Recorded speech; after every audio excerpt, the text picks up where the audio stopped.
Cheers, Tom.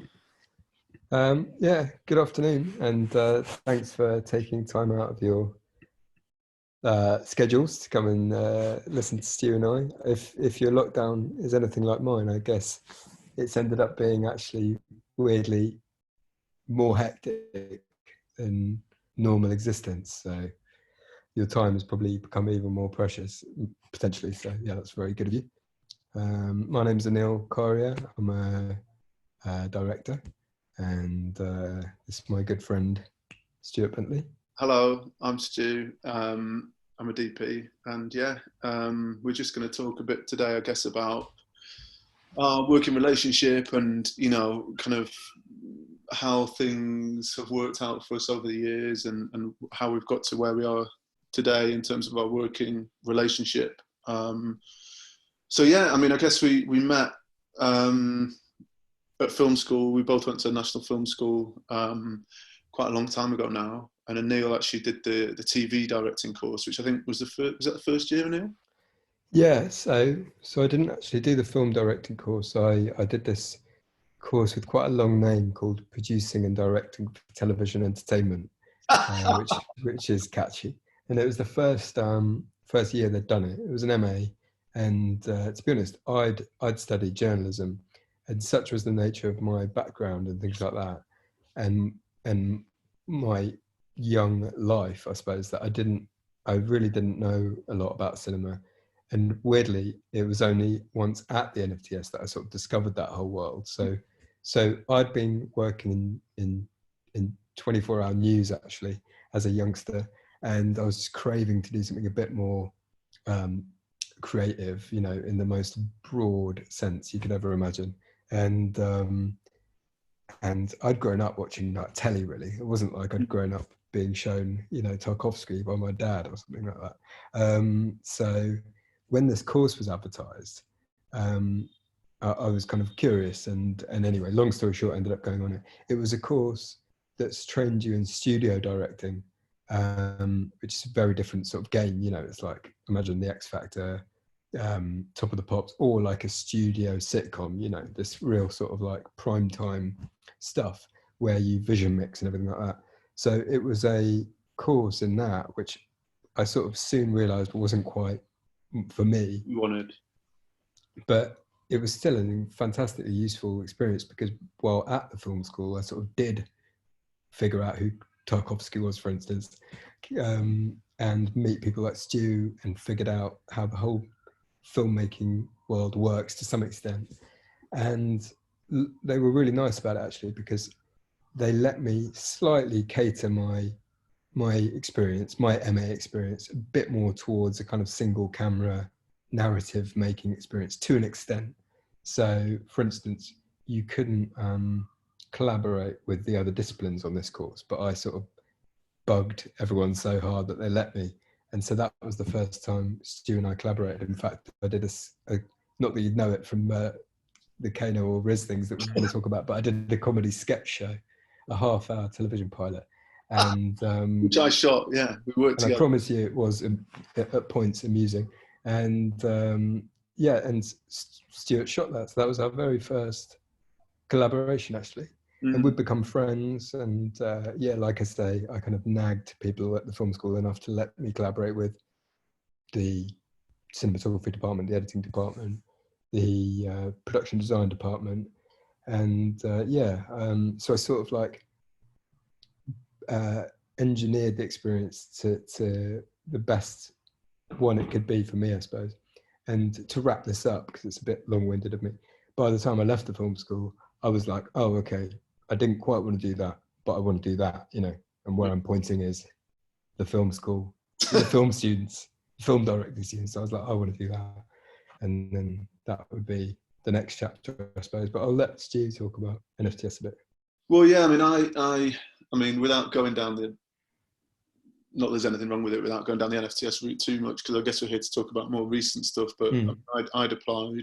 I was living in Manchester at the time, and I'd done a sort of, I've been making films since I was really young, but like skateboard films, basically. So I've made skateboard videos with my friends and was obsessed with skateboarding, like from when I was really young. So we just did that I did that day in, day out for years and years and years, and was lucky enough to sort of travel loads with it, and started to film for skateboard brands and footwear brands and things like that. And so I'd had a lot of experience kind of shooting stuff, but didn't really have any narrative experience whatsoever, and had done like short film sort of music video things and corporate commercials and just all sorts of stuff really. And anyway, wanted to kind of got to the point where I was like, I feel like I want to progress more and learn more, and was kind of shooting the same sort of stuff, which was skateboarding, which, you know, I look back on with such fond memories, and I love it, and it was such an amazing time of life. But I think the filming side of it, I felt like I kind of done what I could with it in a way, and I was really hungry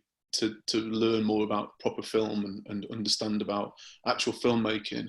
And yeah, applied to the film school and got the place. I think Brian Tufano, who, you know, shot Trainspotting and all these great films,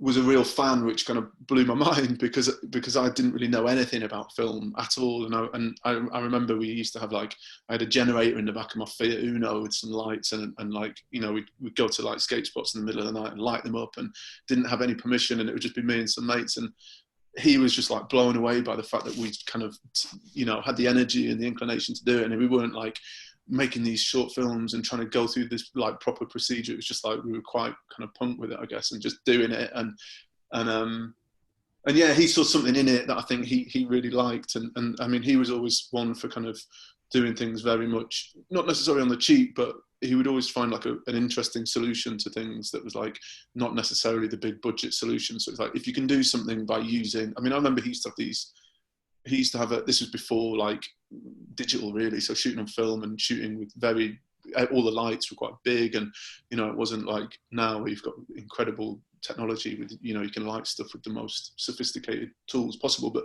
he used to have these tins of Pringles, which he had like a little softbox on and a little battery on his shoulder, and he'd walk around, you know, they shot the whole of Kiddlehood, that film, with these little Pringles lights, and it was basically what we were doing in skateboard film. So I think he saw something in that was like, this guy is somebody that isn't afraid to kind of make things a little bit, you know, if it has to be a bit rugged, then that's fine. Like, as long as you get the shot, that's fine.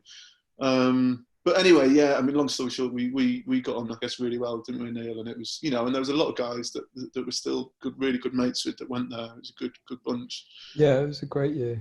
And I think that'll probably be the sort of like not to guess, but I imagine that'll be the sort of conclusion about by the end of this about the director DOP relationship. Ultimately, I mean, as well as Stu being excellent at what he does, obviously we got on sort of famously, and had a very sort of effortless, dynamic, as well as a shared kind of love of, you know, I guess similar styles and whatnot. But yeah. And I think, yeah, I mean, it's kind of interesting, isn't it? Because there's a lot, like for me, with DP, like you work with obviously lots of different directors, and I will be working, you know, because I work across some kind of commercials, and I used to do a lot of music videos, maybe not so much anymore, but it's a lot of music videos, a lot of commercials, and, you know, do TV and feature films as well. So within the space of a year, you might work with like 10, 20 different directors, and you're trying to navigate, I think as a DP, you're trying to like make sure that each director has got their own unique approach and their own kind of, you know, voice and the things that they need. And I think as a DP, you're there to try and support them and to help them operate to their maximum potential, basically. Like that's my job, the way I see it anyway. It's like, you're there to support them, help them, and just make sure that they're able to like work in the best possible capacity that they can. And I think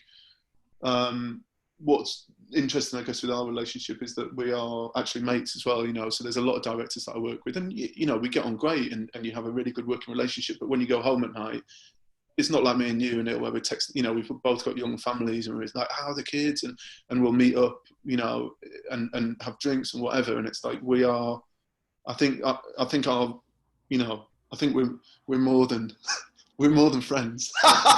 No, but, you know, like we are really good friends, and we work together. And I think that's a really nice thing, because it's like, it's quite rare that you get that, I think. Yeah. And sorry, I'm just going to say something quickly, because I've done one of these before, so I think it's worth saying this just quickly.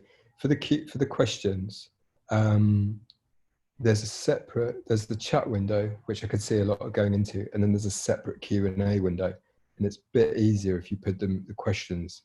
I'm not trying not to sound like a teacher here, but in the Q&A section, because it kind of logs them quite neatly, etc., etc. If that makes sense. Someone's saying, "Cool, thanks, will do." Nice one.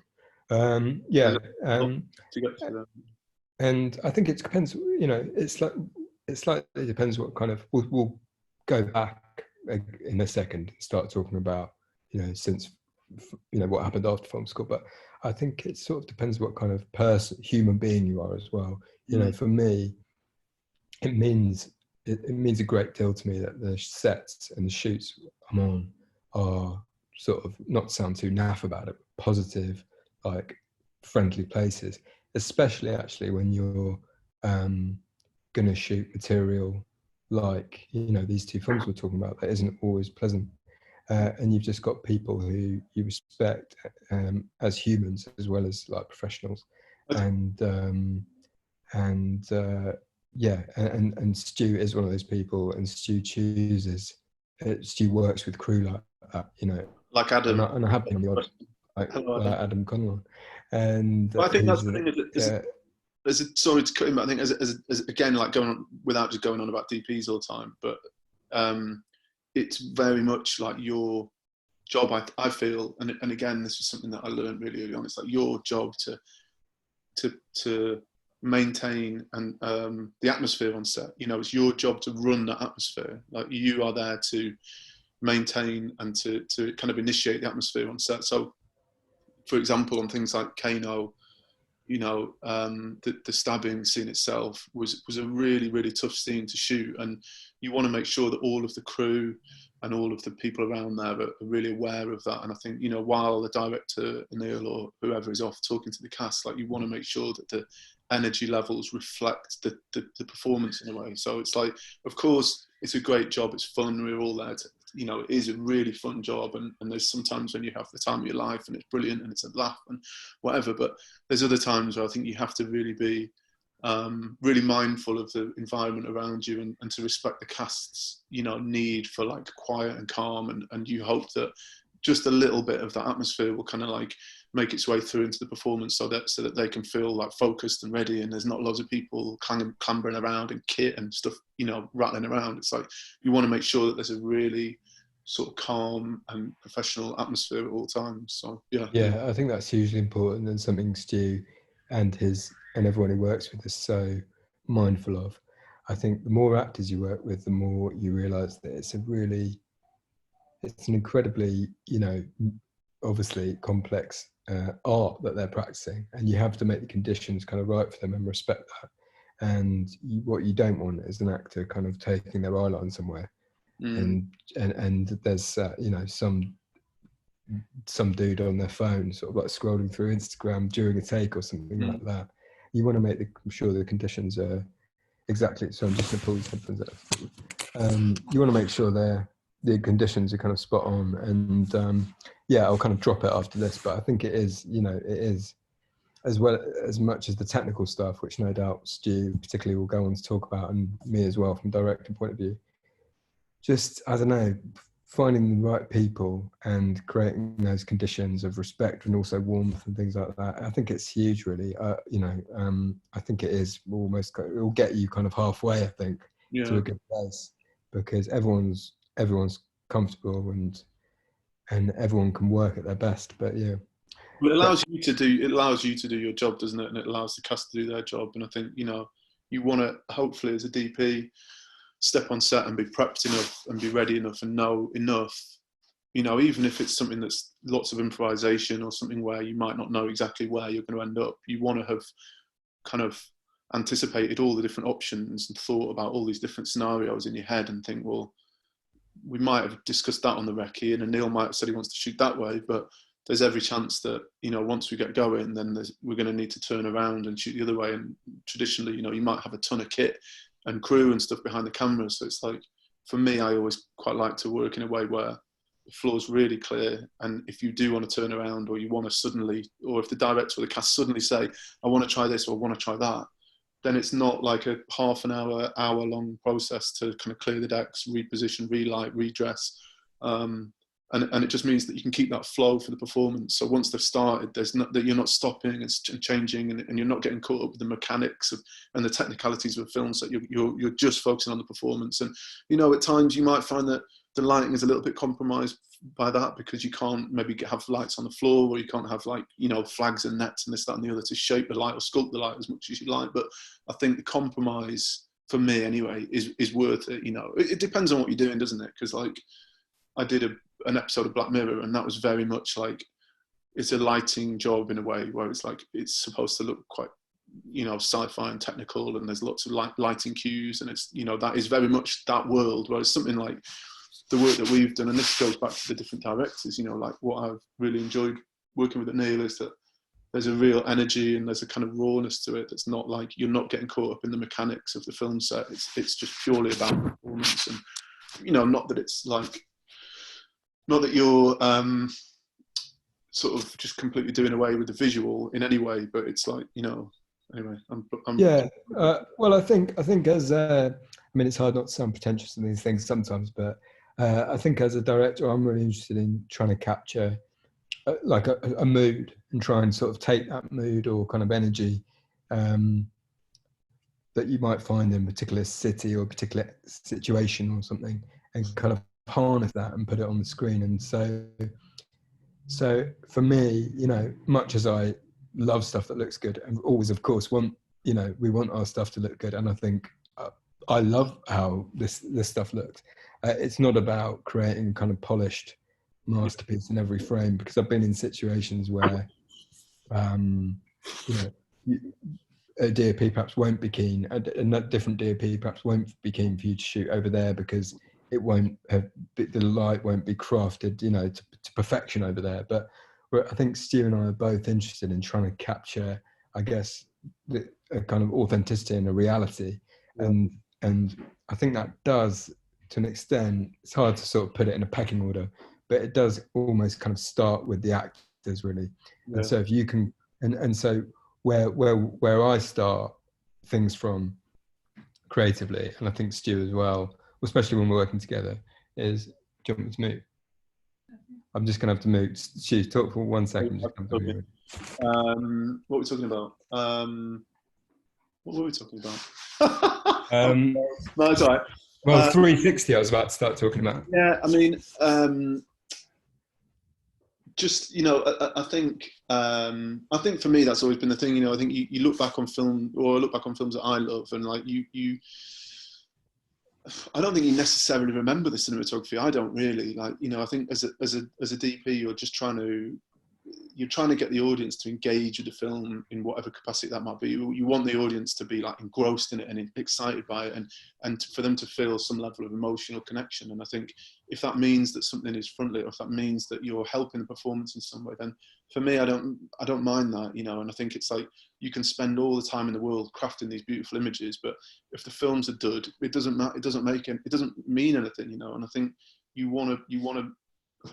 I guess it's about priorities, because ultimately on a shoot day, we can talk about how we want to light things. We can talk about how you want to shoot this, and this. But there's a reality to an actual filming day. Like, you've got whatever it is, 10, 11, 12 hours per day, and you have to make that day. You have to complete that day. You have to kind of break the shoot down into the schedule. And if you're spending half of that day lighting, and the other half is for like rehearsal and the actual shooting, then that for me feels incredible. The weight doesn't feel right. It's like, you want to make sure that you're prioritizing shooting. For me, I feel that's the priority, and I think you want to prioritize performance and options in the performance. So you want to give the director and the cast time to explore each scene. What you don't want to be doing, for me, I don't want to be doing, is spending hours and hours and hours and hours lighting, and then have 20 minutes to shoot something at the end. Like, yeah. It just doesn't add up to do that. So that's about preparation. It's about making sure that you can get into, if it needs a pre-light, you need to get production to help you, support you, and say, we need to pre-light this location the day before. Bill, I think, might be on this. He's a fantastic gaffer, and he's great at like knowing, you'll turn up on locations and it'll already be prepped. And again, he'll have more options for you. So you'll be like, this is fantastic, because this is where we said we wanted the light source from coming through this big window, but he'll have something standing by over there. So in the same way that I might give Aneil options, you know, Bill or a good gaffer, and all the camera guys, all the camera crew, and you know, got fantastic camera crew. They all will give you things that you know, we've got this, we've got that, and you're just trying to have options basically, which obviously can end up costing you a lot of money. So it's fighting that battle with production and trying to make sure that, you know, it's time shooting versus the cost implications of like pre-lighting a location basically. And yeah, I mean, I'd second all of that. I think when you're directing and you are up against it, you know, particularly on the projects we're going to sort of hone in on today a bit, but also television and anything really, it is the most painful thing when you are just watching the clock swing by and not shooting. You know, and of course that's an inevitability at points, but when it starts to kind of overtake, when the kind of crafting time starts to overtake the shooting time, it's painful stuff. And yeah, I mean, what I was about to say before I relocated was that I think, you know, a consistent thing that we're both really interested in is trying to capture is like authenticity, you know, trying to find the kind of trying to create a sort of real world feeling to whatever scene you're doing, however kind of heightened it is, which can of course be really hard, but that's the ambition really. And I think to do that you have to create the right conditions for the actors. And so you know, what you don't want to do is give them a kind of like 2 square meter area where they can feel comfortable in. And you know, the other I'm actually terrible with anything to do with metrics, but the other 16 meters squared, they're not allowed in, and it's full of, you know, crew, and it just feels like a film set. What you want to do, and what we try and do a lot of the time, is create a 360, as they call it, environment where it's pretty much lit, you know, 360. They can pretty much go, I mean, obviously, you know, they can't go anywhere, but you know, they can go anywhere to an extent. And they kind of have the freedom. So if they're in a home, as much as possible, and obviously it's impossible to do 100%, as much as possible, that feels like a home that they can move around in. And especially as I like to kind of embrace elements of improvisation and things, they can't just be allowed to improvise with the dialogue. They sort of have to be able to do that physically as well. So if they want to be able to move into that space, they should be allowed. And so, you know, I think Stu really respects that ethic. And of course, you know, the other HODs that we work with do as well. It's for them to buy into as well. So they deserve a lot of respect for that. But yeah, so, but not every DP is up for that. But yeah, I think the reason we work so well together is we're up for trying to create an authentic environment for, first and foremost, trying to create an authentic environment for the actors to do their thing in. Right. And you know, shall I wind through a little clip and I can kind of talk about it on a text? Yeah, good idea. Yeah. So I don't know. I hope you can all see this. So this is the long goodbye, which you might have watched before this. I'm not sure, but yeah, just talking about that sort of 360 approach, you know, which we kind of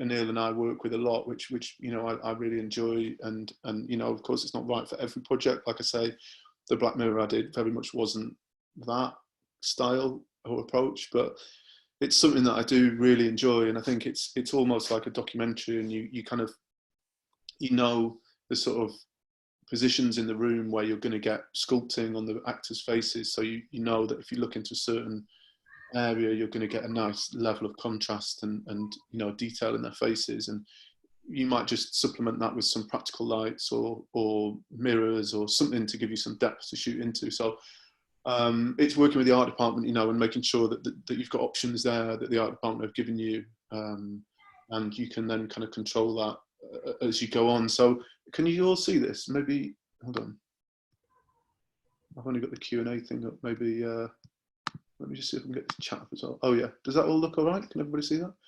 Well, it's black at the moment, but yeah. So again, right, I'm going to try anyway, so maybe we can talk about it. But basically, so like on the longer buy, for example, you know, this was essentially available light. I mean, we had some practicals on, so you can see here we had a practical on, which, you know, just gives you this nice sort of detail in the background, and, you know, kind of wraps around this actor's face here. But essentially, the whole space was just a couple of practicals on, you know, available light coming through the window, and you know, I quite like to sort of underexpose things a little bit, so you keep all this detail in the curtains. And then we work with a fantastic colorist called Simone, and he'll kind of bring those highlights down, and then he'll bring the shadow detail up on the face. But you know, I really like this, that you've got this shadow here on Riz's face, and then this kind of highlight wrapping around here. But what this also gives you is that, you know, we like to work on these like slightly older lenses, so you get this really nice soft flare. And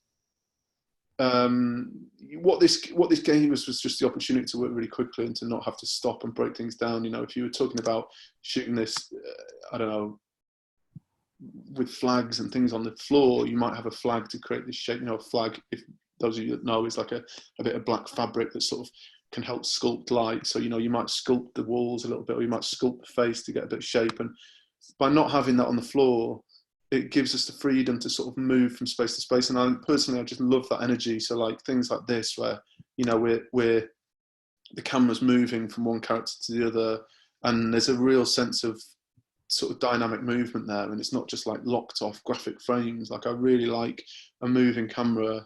It's not always right, of course, but for this scene, it's like, it's a lively, vibrant, hectic household, and you want to travel through with the cast, and you want to sort of show this sense of energy, I guess, and you know, life and a really sort of vibrant atmosphere. So being able to move through the space freely and easily and not have to stop is crucial to that. So it's something that, you know, you might spend a little bit longer in the morning dressing and lighting and kind of getting the right light levels. So Bill, the gaffer, who I don't know if he's on here, but we'd kind of walk around the house while Aneil is maybe doing rehearsal or wardrobe or checking props or whatever, and we'd look at these sort of light levels. So we'd look at, I mean, this is just a really simple top light that we'd put on a dimmer, and we'd walk around and look at that and say, yeah, that's good. And you know, so it's really simple in terms of lighting. There's no film lights at all here in the whole shoot, literally nothing, just a few little practical bulbs on dimmers. I mean, yeah, it's a tiny, well, it's not a tiny house, that's a bit strong, but you know, once you get X amount of people in any house, it's pretty tiny. The Kano house was certainly tiny, you know, straying a bit, but the most of the home locations in Top Boy, for instance, are tiny. If you put, you know, even if you put a handful of film lights in them, you're severely, as well as kind of like changing the mindset a bit, you're severely cramping the space, you know, for the actors and things, and you're limiting that room. Riz pretty much in that shot could have gone anywhere he wanted in that house, which is kind of the ultimate, really. I mean, we even cleared the street completely, didn't we? I mean, it's like, you know, you look at the shot where Riz looks out the window, and I mean, this location, that's another story, but we found this location like 2 days before we shot it. Yeah.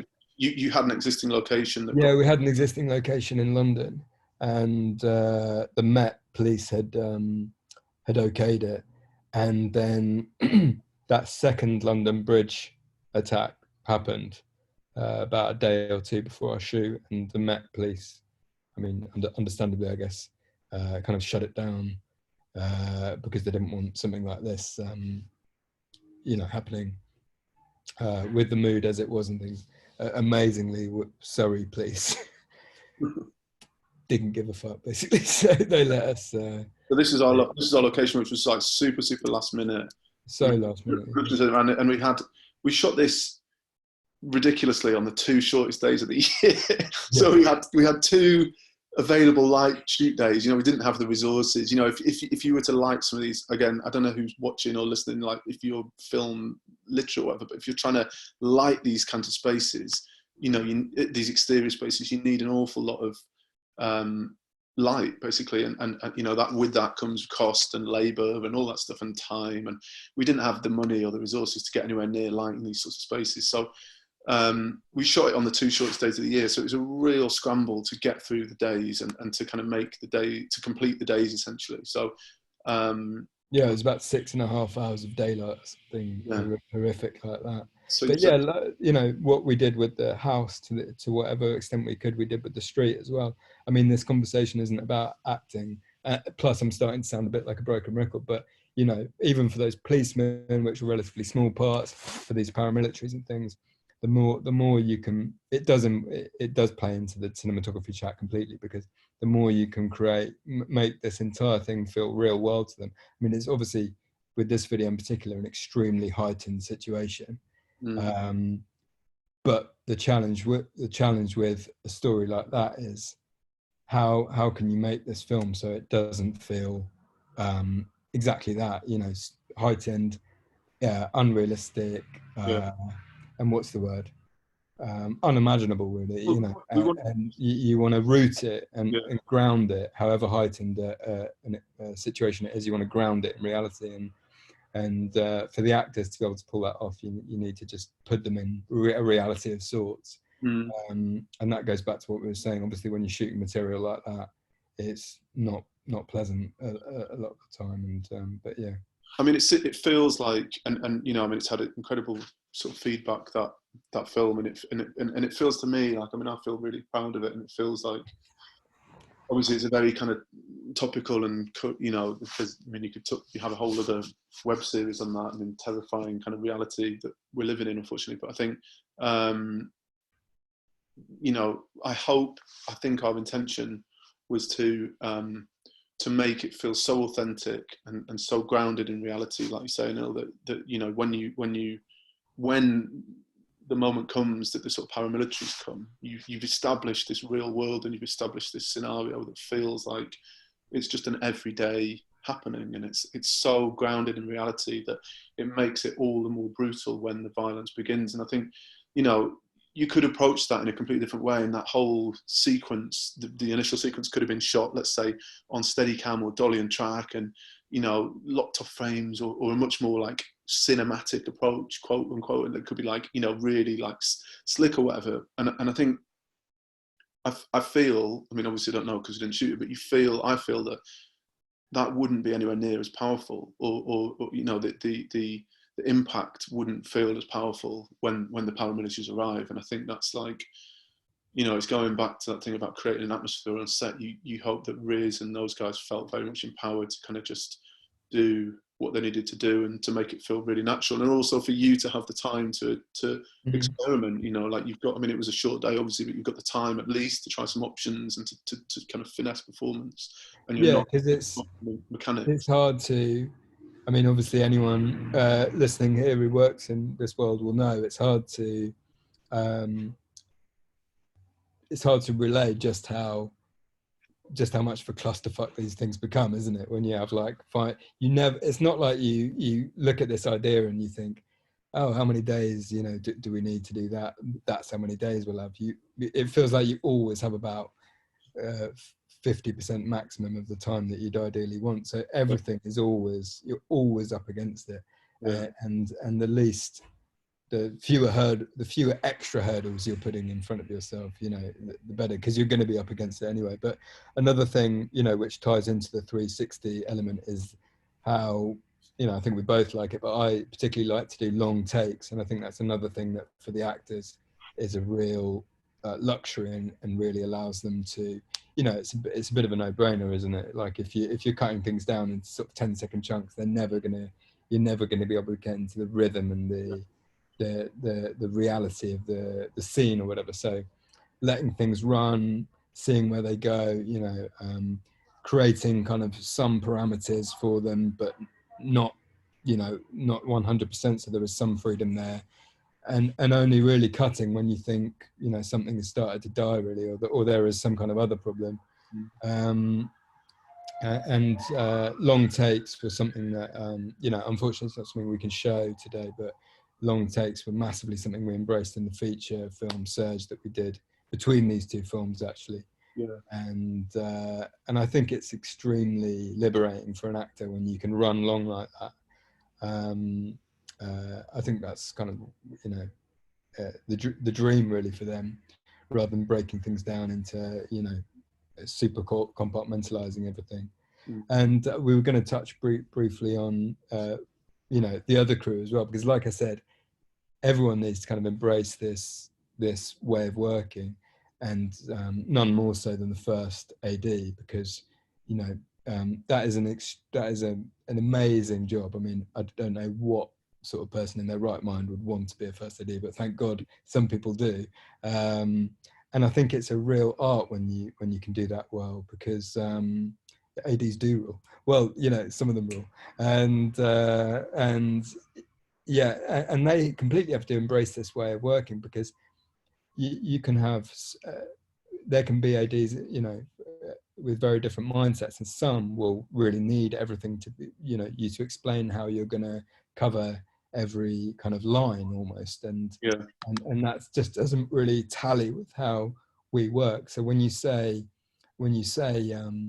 oh, you know, we're not sure, or we'll see, or we'll find out during the take, it can be very disorienting for some ADs. But I think, you know, the ADs we love working with just totally embrace that. You almost have to sort of give in to the unknown a little bit. Yeah, no, so that'll just help. I mean, we did, without talking too much about it, we did a film last year, and there's quite a few sort of set pieces where it's almost like the wake in the Kano video, where, you know, the AD essentially, oh, hold on, I was trying to share the thingy one there. The AD essentially sets up the no, it's not working. The AD essentially sets up the environment. So, you know, in the Kano video, it's wake, and you know, there was, I don't know, 150 people in this tiny little house in South London, and it was all night long, and it was just absolute carnage. We had a, you know, real sound system in there, and it was, you couldn't hear yourself think, and, you know, it was basically just a real huge house party, wasn't it? And we knew before we went in there the shots that we wanted to try and get, and the scenes that we wanted to try and get, but to try and navigate that was incredibly difficult, because there's people everywhere, and we've got a camera, and you're just like fighting through, like, you know, people drinking and smoking, and Kano had to get on the microphone and kind of help calm the crowd down a little bit, but at times it was just absolute pandemonium. So, you know, you need a first AD who can appreciate that at times you might not necessarily be, you know, here's our wide shot, here's our mid shot. They just set the thing up with you, and they understand that, you know, you're going to go in there and give you the freedom and the flexibility to kind of just do what you need to do, basically, and go in and shoot that in the way that you need. And I think, you know, again, it's going back to that thing about just creating an atmosphere, and for me, that wake scene's like hugely successful, and it would be a sound person's worst nightmare, because there's like, the levels all over the place, and it's just a total mess in terms of the audio. But why won't that come up? It's interesting. I'm trying to get the what do you call? Oh, here it is. There we go. Can you see that now? Okay. Yeah. I mean, I'm just going to sort of pull up some stills, really. But, you know, it was.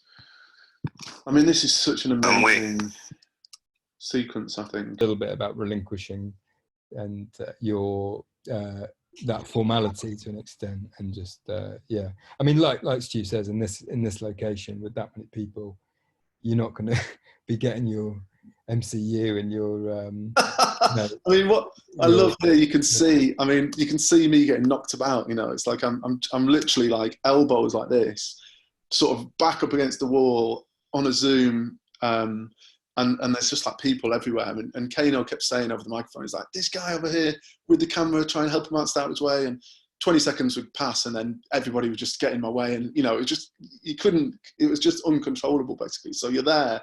And I think, because I used to do quite a lot of sort of documentary stuff, and have shot quite a lot of docs over the years. So you're like, I just love that energy. And I don't, you know, it's like, if you start trying to like break things down and like, okay, you guys stand over here, and we're going to get this like this like tunnel where we can shoot through, and it's like you lose that energy. Yeah, exactly. The moment you'd have tried to. This was like super simple. So again, Bill Gaffer, you know, fantastic, did a fantastic job. But it's really simple, just a normal domestic house light. I think we had some pearl bulbs.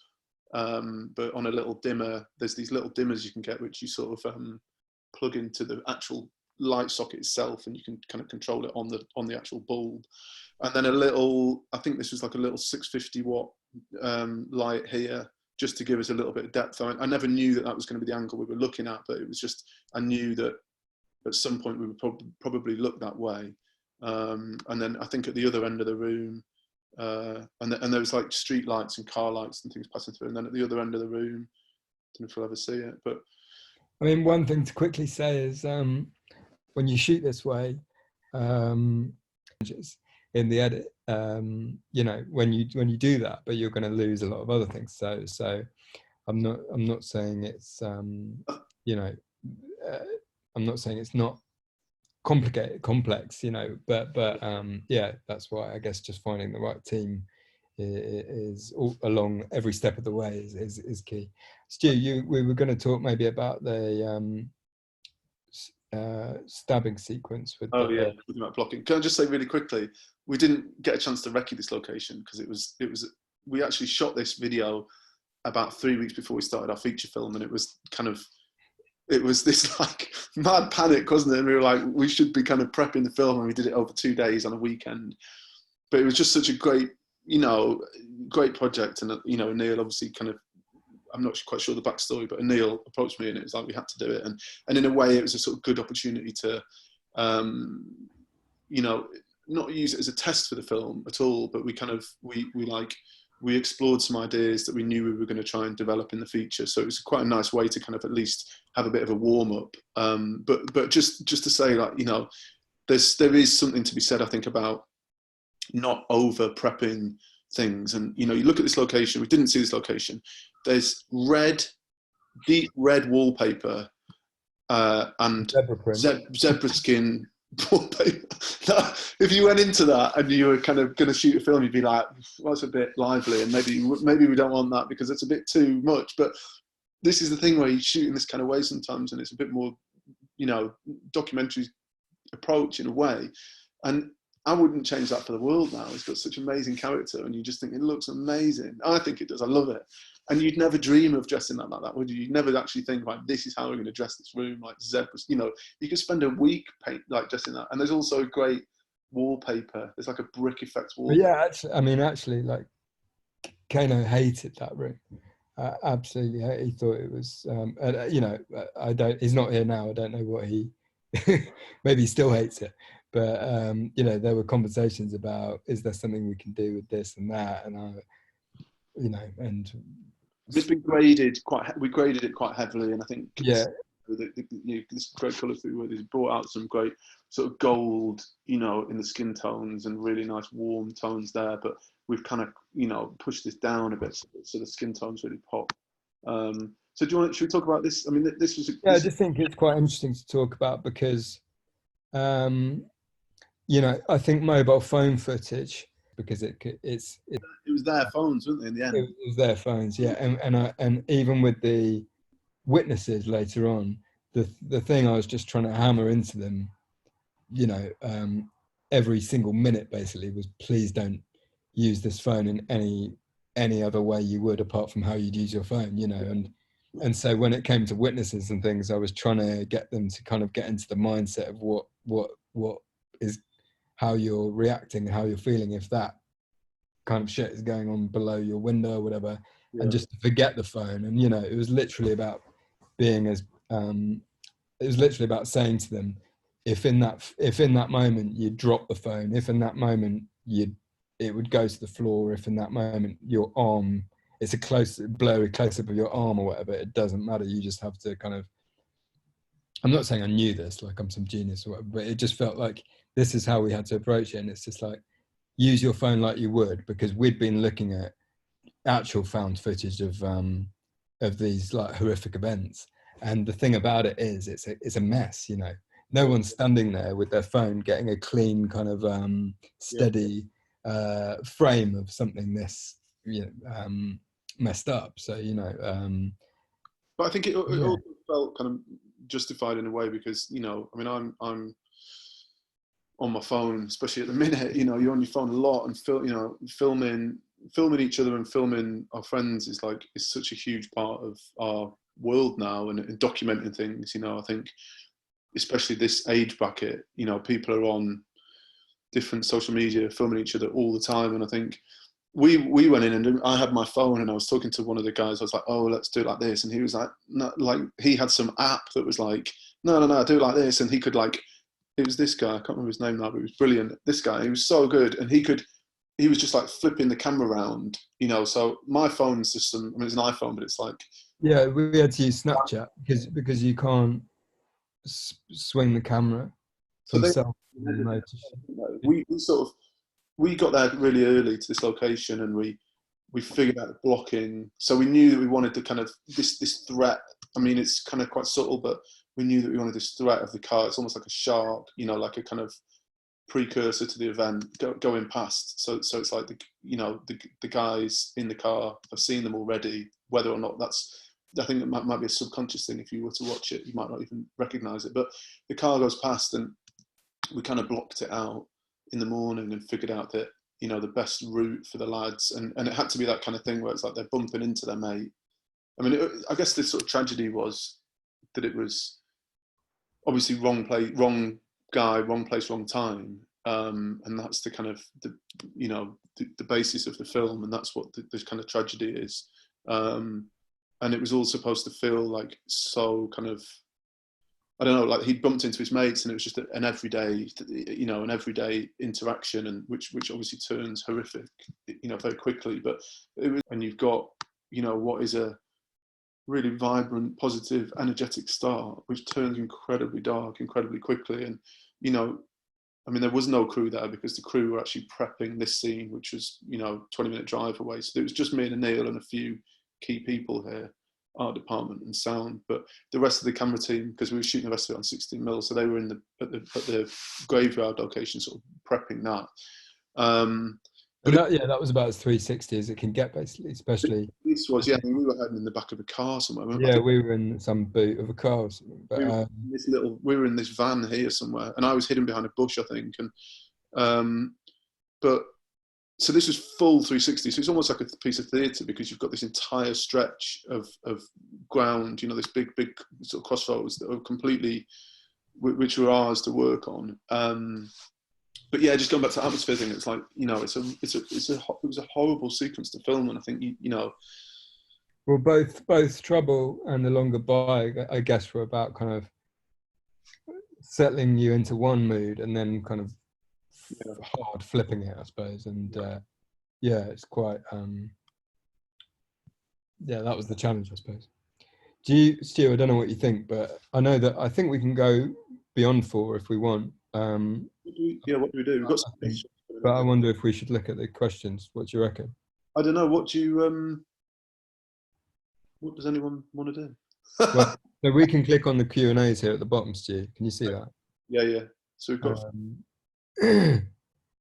at the top, Sophie. Stuart, what's your favourite camera to shoot on? Probably, well, I do like shooting on film, but it's becoming kind of increasingly difficult. We shot Trouble on film, but the challenge with the kind of shooting that Aneil and I do is that we costed up the film, didn't we? The feature we did last summer on 16, and that was a real, you know, a very real conversation that we were pushing for.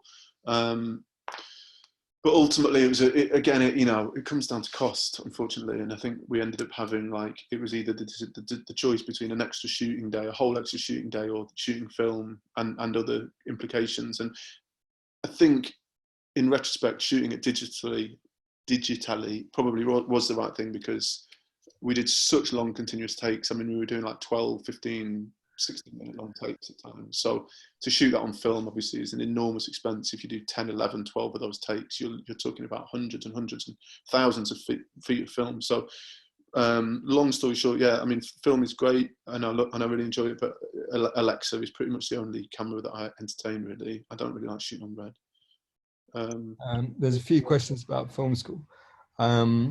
So maybe we can just take that as one question, if that's not offensive. But I think it's definitely not a must at all, you know, these days. I'd never say to someone, you've got to go to film school, you know. Of course, it opens up certain doors and kind of gives you, I mean, I obviously didn't, like I talked about at the beginning, didn't study film really, but I did get to forge the relationships with people like Stu, which was the biggest kind of luxury, actually. But I think it's a, what's that, Steve?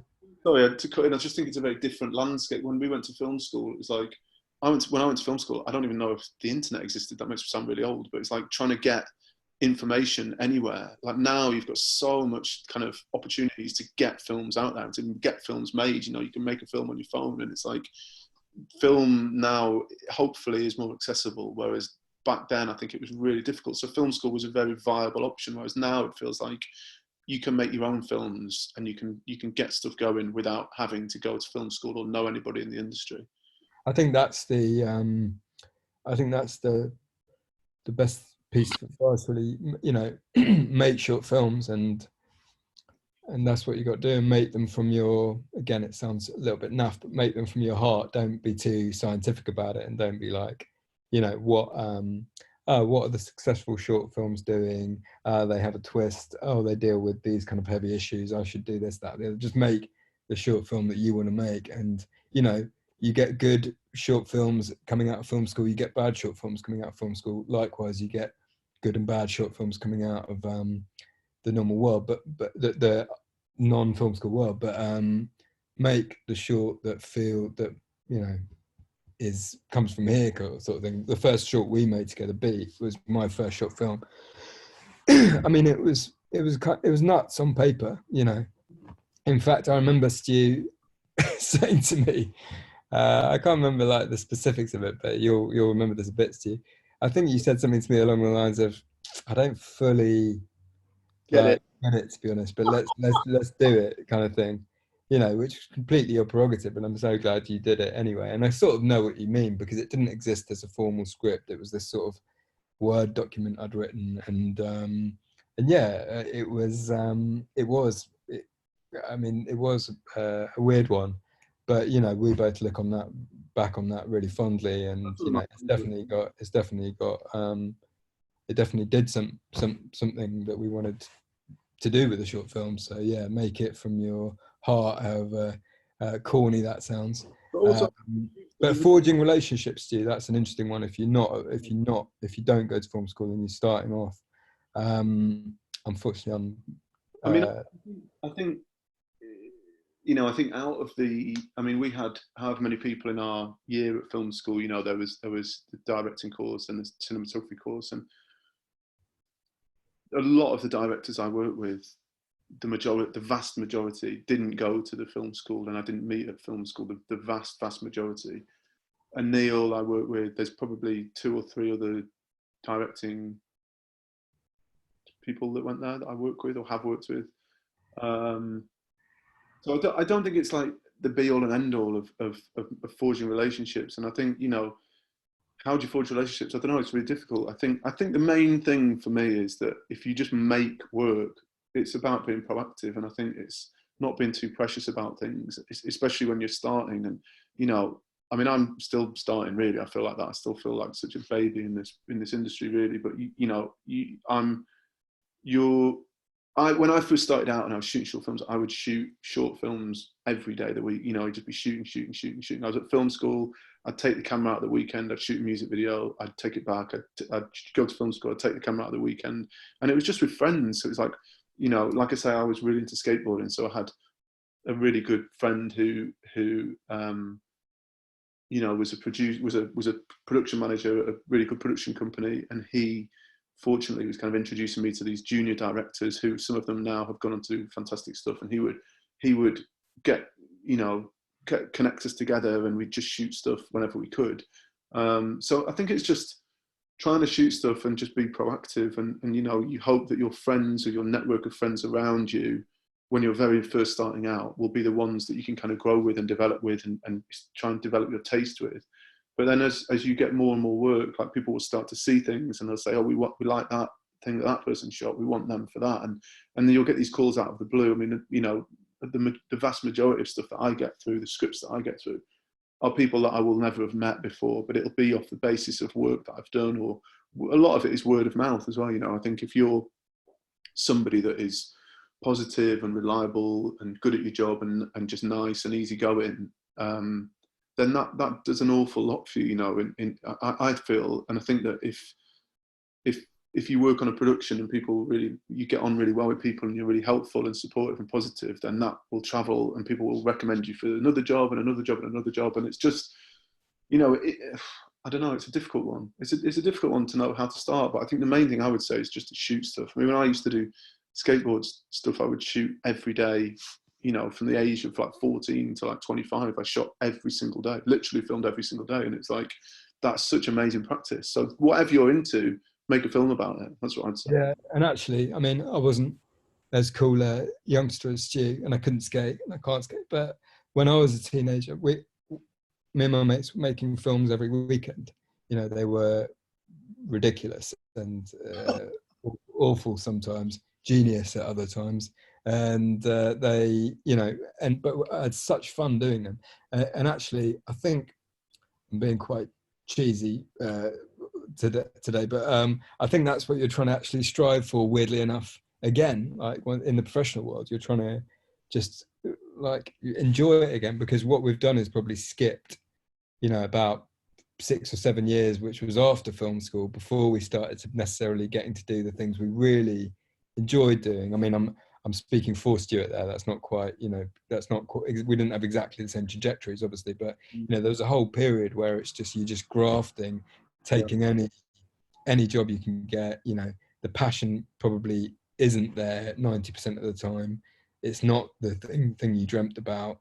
You sort of don't know what you're doing, but you're kind of gathering experience, and you're kind of getting a bit of money, and you're getting paid a bit. And I mean, I only feel now that you know, in the last like couple of years, really, I mean, I only really feel now that I'm starting to really understand the kind of stuff that I want to make and the kind of people that I want to work with.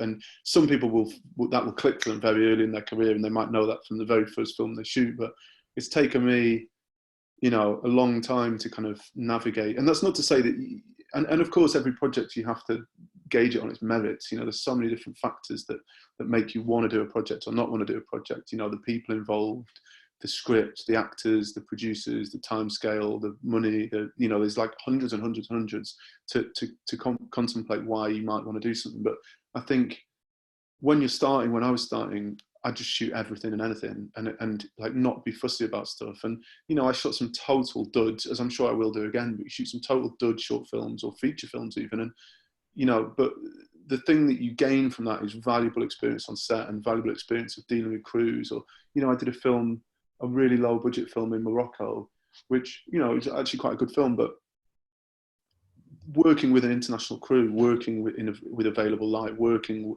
in really hot temperatures, all these things that you think, okay, next time I do that, I know how I'm going to do that. And I know the things that I learned that were great and the things that I learned that weren't great. And as a DP, you know, it's that wealth of experience that really help you, so that when you step onto a set or you get a script that's like, you know, you get sent a script that's in Morocco again, or you get sent a script that's somewhere with a similar kind of lighting or similar kind of you know, atmosphere, you're like, I know how I would approach that next time, you know. So I think it's just about shooting everything and anything when you start, and then slowly but surely you can kind of refine that, but not being too precious about it, really. there's a couple of people talking about sort of stepping up, I suppose, from short films to long form. So we could both talk about that briefly.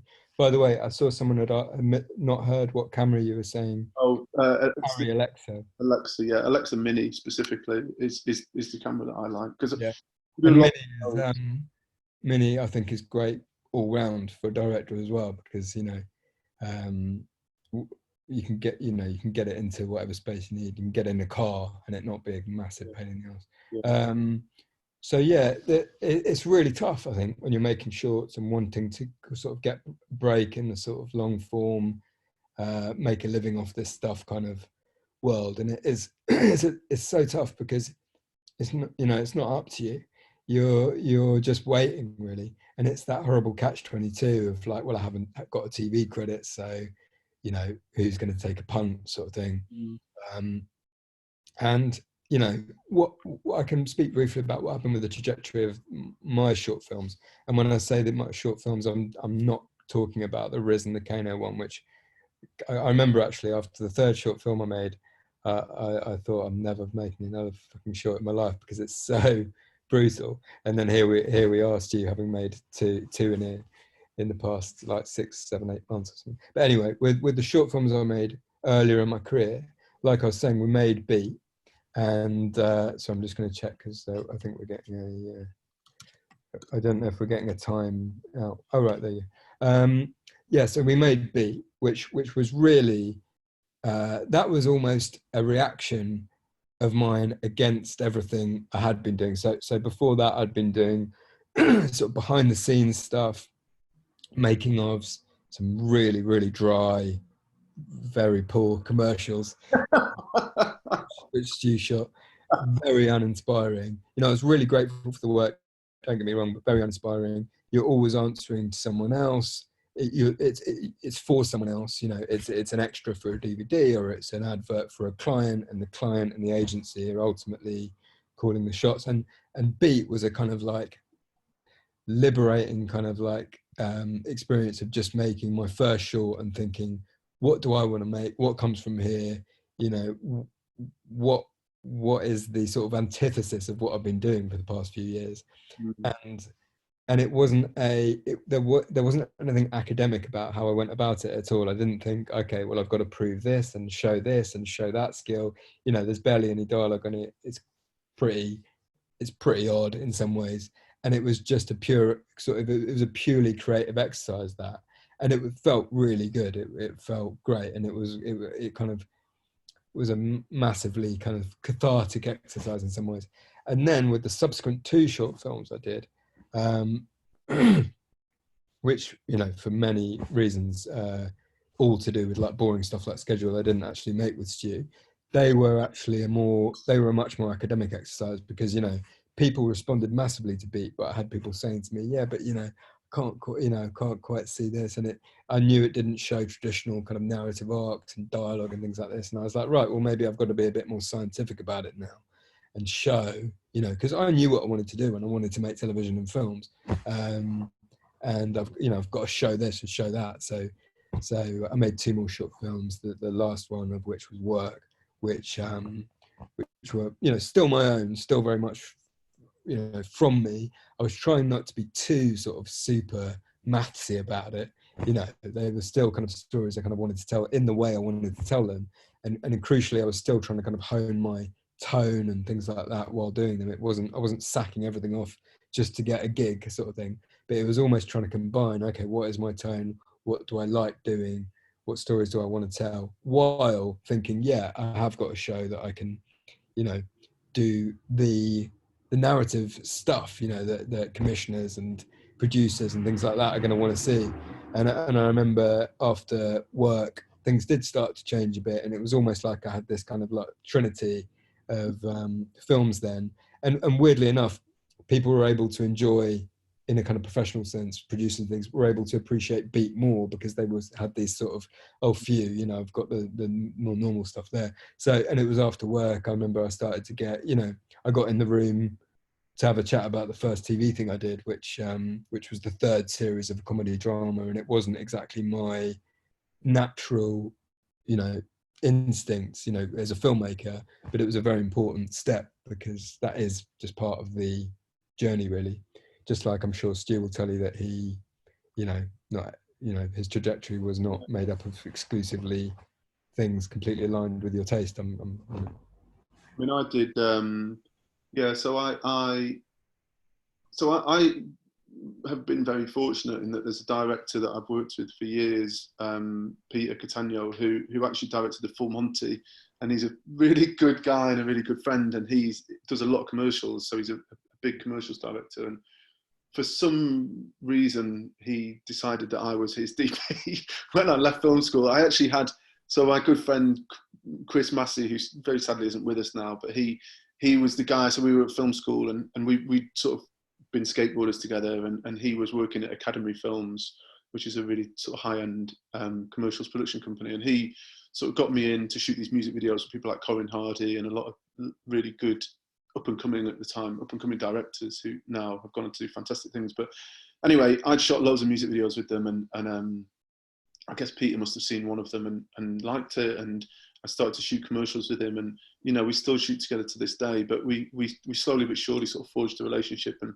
shot more and more commercials, and all the time I was shooting music videos and a lot of short films as well. And then Peter got some Sky. There are these things called Playhouse Presents, which are like one-off 30-minute episodes. And again, like Aneil was saying, they weren't necessarily the kind of, you know, the dream scripts that I wanted to do. They weren't like, oh my God, these are amazing. But for me, it was a great thing to get the opportunity to shoot some TV with a director that I really liked. And weirdly, one of them was 3D, which was like this mad challenge. It was like, wow, I've got to shoot a 3D TV series. So anyway, we shot those and that was great. And you know, after that again, and I'd actually done a few features. So I did a feature with Ian Clark, who was at the film school, and I did a feature with Rowan Atterley, which premiered at Toronto and went to London Film Festival and won loads of awards and had Timothy Spall in it. And we were like these sort of quite young filmmakers and were blown away with the reception it got. So I'd had a good little sort of run of features and then the TV stuff for this Sky Playhouse Presents series, it was called. And then off the back of that, I got an interview and an offer for a BBC series, which is a mini series, which is a World War I thing, which, you know, was great to kind of get your teeth stuck into something very kind of,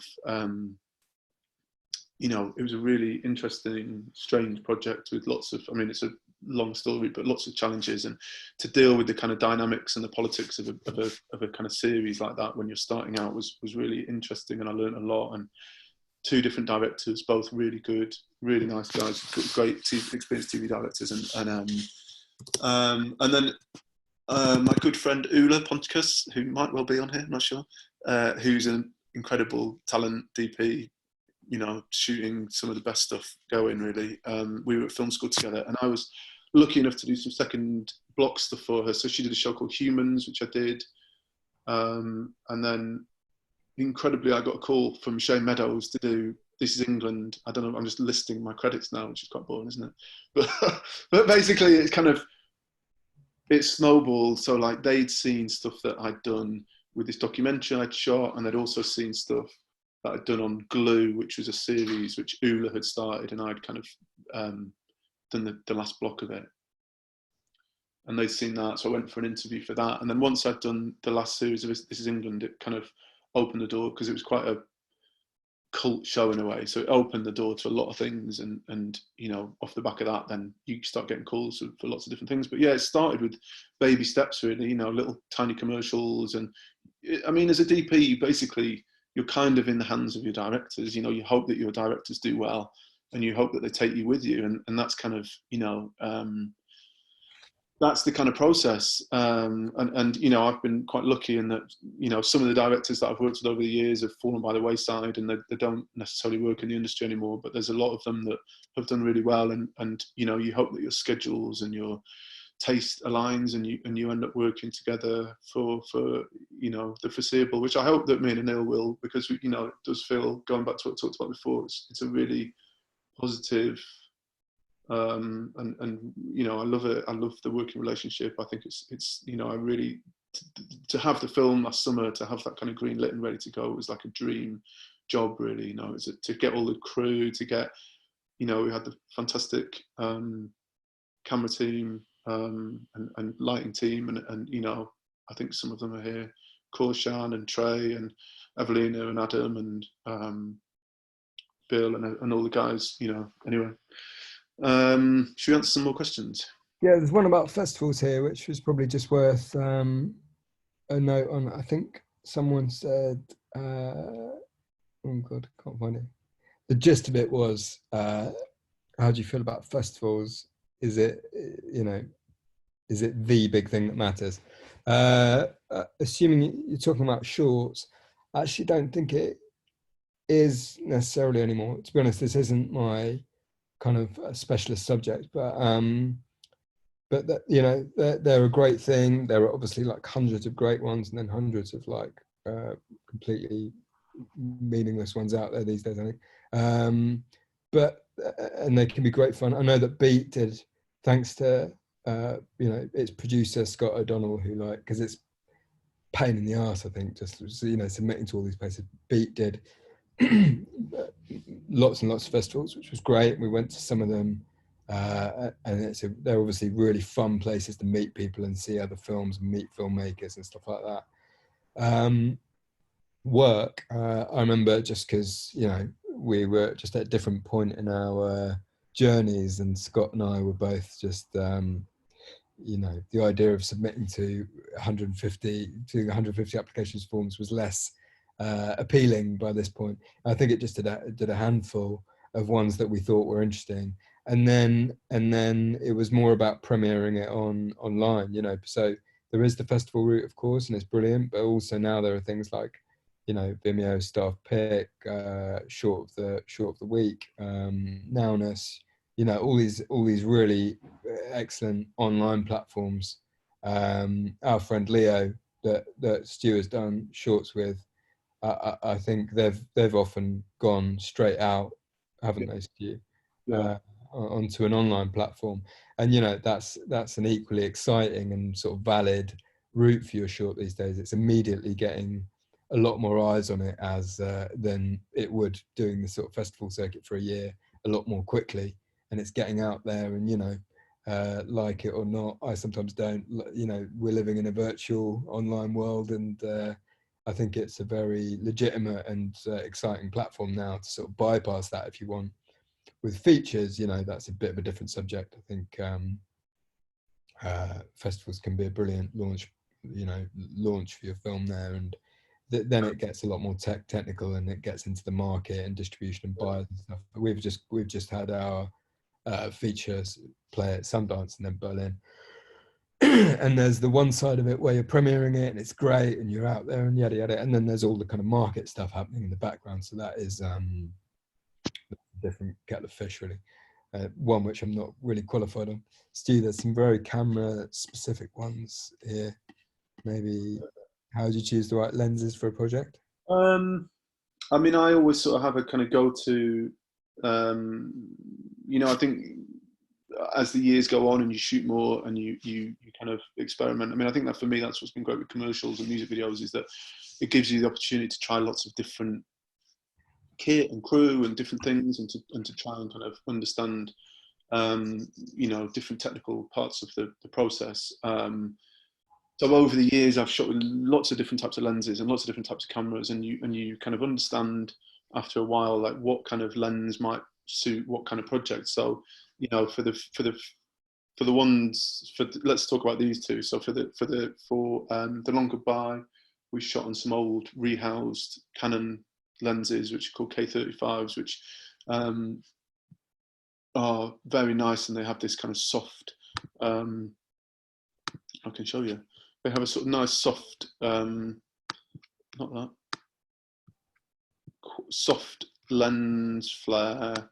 So you might get this kind of like, I don't know if you can see here. This is probably a good scene to show it, but you know, when you're looking at like a light source, you get this like sort of halo effect with the older lenses. So lenses like, you know, Zeiss Super Speeds or K35s and things like that, you'll get that very nice texture, which for me I really enjoy. And if you sort of slightly underexpose the image and then you push it a little bit, you get this fantastic sort of grainy texture on the Alexa, which I really like. So you can kind of see that cutting in a little bit from this light source in the window at times there. So that's a really good example there. It just gives it some nice texture, and you kind of lift the shadows a bit, so you get this nice kind of blue, or depending on what lenses you use, you can get a nice sort of texture in the shadows. Saying that, you know, just to talk about different projects, Black Mirror, we shot on the anamorphic master primes, which are probably the polar opposite world from this lens. So they're very sharp, very crisp, very clean, and that was because we're trying to kind of maintain and establish that kind of Black Mirror, I guess, quite technical and sci-fi world. So everything's very sharp and crisp and clean. So I think for me, you know, choosing the right lenses it's like casting your film. You know, you're picking the right lens for the look of the film and the energy of the film. So it's like, what is the script about? What is the world that you're trying to create? Is it something that's kind of organic and raw and naturalistic, or is it something that's very polished and slick? And you know, your lens package and your camera package and your filter package and your camera movement, your line movement, and everything about, you know, what you are working with from a technical point of view should reflect that. Or you know, in some ways you might want to work against that. You might want to do, you know, but essentially, I don't know what I'm talking about. You want to just get some, you know, you want to try and understand the different specifics of different sorts of sets of lenses, and then that will help you make your decisions depending on what the project is about. Yeah, more questions. So someone's mentioned, this is probably worth touching on, because someone's mentioned, is it important to live in London? Or is it difficult to keep your career progressing if you're based elsewhere? And it's worth mentioning that Stu lives in Brighton. I live in London, but Stu lives in Brighton, and I think it has its I mean, I think pros and cons, I think, doesn't it? I think, I mean, I lived in London. I mean, I didn't grow up in Manchester, but like I said before, I got to the point in Manchester where I kind of felt like I felt like I wanted to move to London because I felt that there wasn't that many opportunities in Manchester. I think that's changed now. I think there's a lot of TV and film being done there, but at the time, and especially because I didn't really know what I was doing, London felt like this great sort of move for me. I think it's really good to live in London when you're starting. I think there's such a huge range of, you know, events and festivals and people, like-minded individuals. I think it's of course it's not like the be-all and end-all, and it's not to say that if you live somewhere else you're not going to have a successful career in film. But I think when you're starting, it really can help, just because the pool is that much bigger than anywhere, you know. But for me now, you know, I've got a young family, and we've got family and friends down here, and I don't feel like it affects me now, because I think I've got to a kind of level where people don't really ask and they don't really know, and I've got my directors that I work with, and I've got my body of work that people either love or hate, or, you know, are indifferent to. But if they want you, they want you, and they don't really mind. So I think when you're starting, it probably could help, but it kind of depends where you live, really. What about mentor or something else? What other ones? It's about making enough money to live off filmmaking, and that's obviously a really tricky one, because that's just a long, painful journey, I think, you know, which actually arguably never ends, and, you know, unless you know, make the Avengers 10 or whatever it is. But yeah, it's a long, old, painful journey. I mean, I think it's just worth saying, because I think it's something that hopefully shouldn't put people off, that when we were making the shorts I was speaking about earlier and things, I was doing part-time jobs for ages. I mean, it's a bit different for a director and a DOP, because I think there is a lot of you know, well, I don't know, it just feels different, doesn't it? There's like, you can do more jobs, Stu, can't you, as a DOP per, you know, time period than you can as a director. But yeah, you know, I worked at Borough Market for years, and this was post film school. I did gardening work. I mean, I worked in bars and, you know, shops, with skateboard shops on the weekend. 100% wasn't coming out of film school. No. And then making a living of filmmaking that took absolutely forever. And of course, you know, such is the nature of the beast, that it's, you know, it's a constant, that's the nature of freelance. But yeah, of course it gets a little bit more secure as you get those long form kind of jobs and things. But, you know, the complex thing about this is there's never any guarantee, you know, you're set. You know, I guess there is a point where you become like an enormous deal or something, but you know, I guess you got to think, for every like filmmaker out there absolutely killing it and household name, there's 100 filmmakers just, you know, grafting and hoping they'll get that next thing and work, you know, burrowing away working on their next thing. And but you know, it's not a come out of film school and make a living thing. I think you just got to be prepared for that graft period, and you know, only the sort of love will get you through that, really. But yeah, so oh, someone's talked about giving up, which is part of the same deal, you know. Giving up? Someone said, how quickly have your DP director careers taken off since starting in the industry? Has it been a steady process? Were there moments when you felt like almost giving up? Oh, I mean, there's some seriously soul destroying moments, you know, and of course, you know, there's a lot of rejection in the way. So yeah, and that never stops, does it? I mean, I think that's the difficult. I think it's. I mean, ultimately, you know, we're not brain surgeons or, you know, frontline NHS staff. So it's like you're making entertainment at the end of the day. But I think there's something like desperately crushing about that feeling of rejection. And you know, I think that's something that you'll have throughout your whole career, unfortunately, unless you lived some kind of charmed life where you're just like the go-to guy for everything. But, you know, DPs, directors, actors, you ride your waves and you have your years or your months or whatever, where like you're the flavour of the month and like the phone doesn't stop ringing and you're like, every job is like coming and you're like, scripts are coming and you're like, this is great, and you're working and you're working and working. But then, you know, that can very quickly go. And, you know, I've had it, as I'm sure you have, Aneil, and lots of people on here, but I've had it where there's directors that I've worked with, you know, 3, 4, 5 projects, you get on really well, you have a great relationship. I mean, this is more commercials really, but, and then you find out that they've gone with somebody else for a commercial, and, you know, it can cause you to lose sleep at night because you question your ability, you question your attitude, you question whether you're,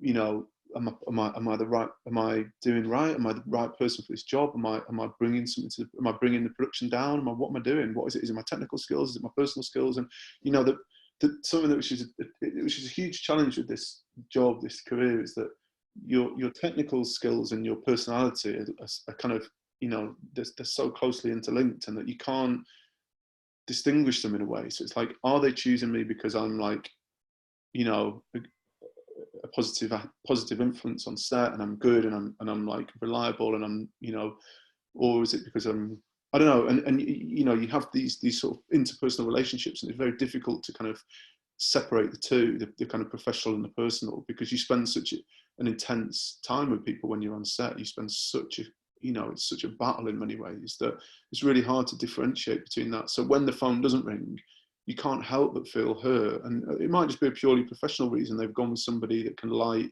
or has lit cars before, or they've gone with somebody who's lit, you know, I mean, some of the stories about commercials are just ludicrous, you know. I mean, I've had people asking if I've got a show reel for dogs, literally like, have you got a show reel for dogs? And you're like, no, I haven't, you know. And it's like, I don't know. It's a difficult industry, and I think unfortunately that's the kind of like, you know, that's something that you're just going to encounter for the rest of your career.